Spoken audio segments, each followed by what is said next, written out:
CG board class 10th और 12th student के लिए हमने इस क्रैश कोर्स को ऐसे डिजाइन किया हुआ है कि हर एक चैप्टर से हम 10 मिनट के 5 वीडियो लेक्चर्स बनाएंगे।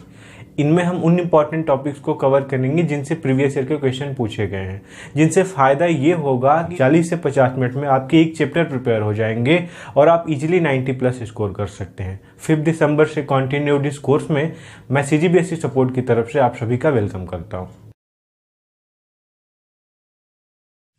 क्रैश कोर्स में केमिस्ट्री का दूसरा लेक्चर है। पहले लेक्चर का लिंक डिस्क्रिप्शन में है और फिजिक्स के भी लेक्चर्स का लिंक डिस्क्रिप्शन में है। मतलब अगर कोई भी चीज़ क्रैश कोर्स से रिलेटेड चाहिए तो डिस्क्रिप्शन चेक कर लिया करो आप, या प्लेलिस्ट जाके देखा करो चैनल में।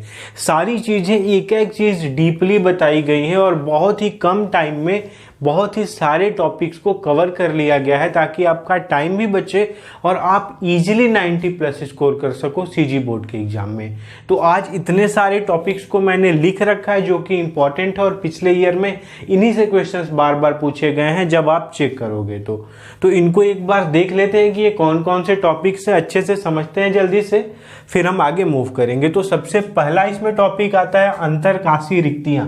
अंतरकाशीय रिक्तियां बार बार इससे क्वेश्चन आता है। 2010 से लेके 2020 तक बहुत सारे क्वेश्चन इससे पूछे जा चुके हैं।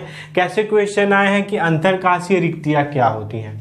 तो देखो, अंतरकाशीय रिक्तियां होती क्या हैं। जब भी हम एक ठोस बनाते हैं तो उसमें क्या भरते हैं, उसमें परमाणु रहते हैं। अब परमाणु कैसे होते हैं, गोले के फॉर्म में होते हैं, गोला गोला ऐसा, तो गोले के फॉर्म में रहते हैं। गोले को एक साथ भर भर के संकुलित कर करके और उसको एक ठोस बनाया जाता है। अब उन गोले के बीच में जगह खाली रहती है। गोले के बीच में तो जगह खाली रहेगी, बहुत सारे गोले रहेंगे। तो स्क्रीन पे मैं एक इमेज भी यहाँ पे ऐड कर दिया करूँगा सारी चीज़ों को समझाने के लिए। तो गोले बहुत सारी हैं, उनमें बहुत सारी जगह भी खाली होती हैं। तो वो जो जगह खाली होती हैं इसी को बोलते हैं अंतरकाशीय रिक्तियाँ। अब यहाँ पे देखो क्या डेफिनेशन लिखा गया है कि आयनिक क्रिस्टल जो बनेंगे उसमें आयन कैसे होते हैं, गोलाकार होते हैं, गोले गोले होते हैं।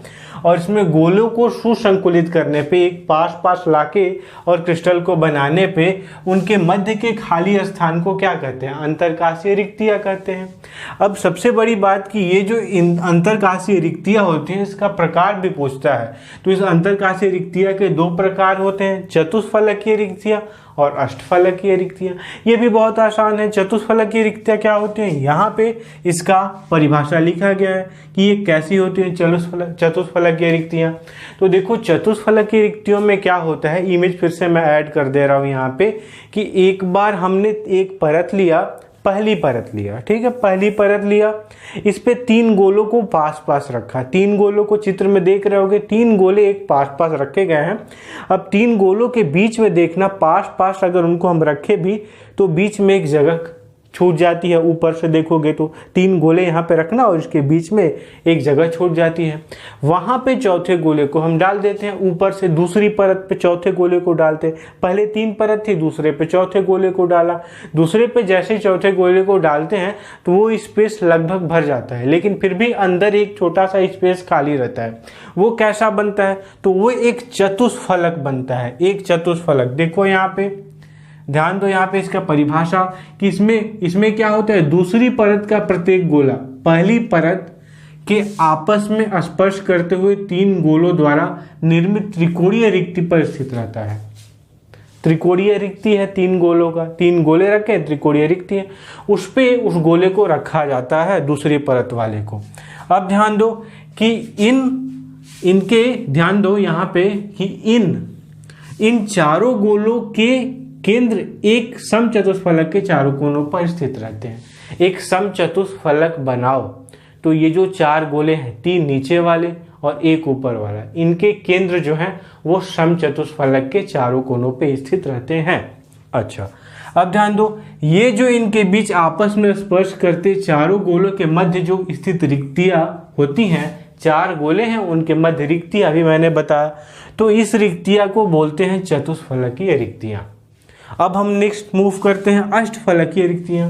अष्टफलकीय रिक्तियां क्या होती हैं, अष्टफलकीय रिक्तियां में सेम चीज, 3 गोले लोगे पहली परत में, 3 गोले पहली परत में ले लिया, इमेज में दिख रहा होगा 3 गोले, अच्छा, इसके ऊपर हमको क्या करना है कि पहले हम चतुष्फलकीय में क्या करते थे कि चौथे गोले को डालते थे उसके ऊपर कवर करने के लिए, नहीं, लेकिन इस वाले में क्या करेंगे, 3 गोलों के ऊपर फिर से 3 गोलों को रखना है।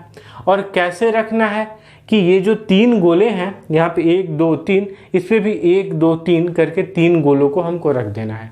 और कैसे रखना है कि इसका जो त्रिकोणीय रिक्ति है, इसका जो त्रिकोणीय रिक्ति है पहले परत का, और दूसरे जो परत है उसका त्रिकोणीय रिक्ति है, ये आपस में एक दूसरे के ऊपर रहे। बात समझ में आ रही है? यहाँ पे देखो लिखा हुआ है कि जब द्वितीय परत की त्रिकोणीय रिक्तियां, द्वितीय परत की त्रिकोणीय रिक्तियां, द्वितीय परत है इसकी त्रिकोणीय रिक्तियां, 3 गोले आसपास है, तो प्रथम परत की त्रिकोणीय रिक्तियों के ऊपर प्रथम परत जो नीचे वाली है इसके त्रिकोणीय रिक्तियों के ऊपर जब इसको रखा जाता है तो क्या बनता है, उसमें एक त्रिकोण ऊर्ध्वमुखी होता है और दूसरा अधोमुखी होता है। एक ऊपर की तरफ होता है, एक ऊपर की तरफ त्रिकोण बनता है, ऐसे रखो तो एक 3 गोले को रखो तो इसमें जो रिक्तियां होंगी ये ऊपर की तरफ एक त्रिकोण बना रही होंगी, और दूसरा जो ऊपर से रख दोगे उसमें नीचे की तरफ त्रिकोण, ये वो कैसा बनेगा, अधोमुखी होगा, एक ऊर्ध्वमुखी एक अधोमुखी। और इनको रखने पे इनके बीच का जो खाली जगह होता है उसी को बोलते हैं हम अष्टफलकीय रिक्तियां। अष्टफलकीय रिक्तियां फिगर में यहाँ पे दिख रहा होगा। अच्छा, ये क्लियर? तो ये यहाँ पे ध्यान से देख लो सारी चीजें, यहाँ अष्टफलकीय रिक्ति और चतुष्फलकीय रिक्तियां क्लियर हो गई। अब ध्यान से देखो एक और टॉपिक यहाँ पे लिखा हुआ है, उपसंयोजन संख्या। ये भी बार बार पूछा जाता है, इसको समन्वय संख्या भी बोलते हैं। उपसंयोजक संख्या, कोऑर्डिनेशन नंबर या समन्वय संख्या। ये क्या होता है? बहुत आसान है, बहुत आसान। क्या हमको इसमें बताना है कि उपसंयोजक संख्या क्या होती है?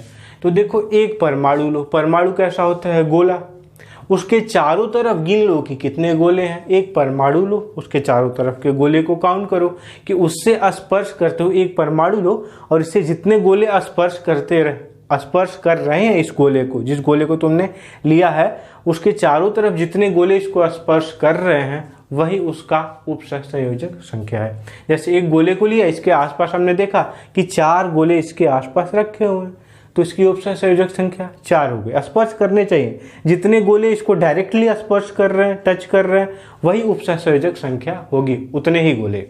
समझ में आ रही बात? तो इस लेक्चर में हमने 3 चीजों को कवर किया। आगे लेक्चर जारी रहेंगे, तुम दिन रात मेहनत किया करो, हम लगे हुए हैं वीडियोज बनाने में, और इस बार बहुत कम टाइम में हमको 90+ स्कोर करना है, यही हमारा टारगेट होना है। वीडियो देखने के लिए बहुत बहुत थैंक यू। वीडियो को ऐसे बच्चों के साथ शेयर करो जिनकी इसको जरूरत है। मिलते हैं हम अगले वीडियो में।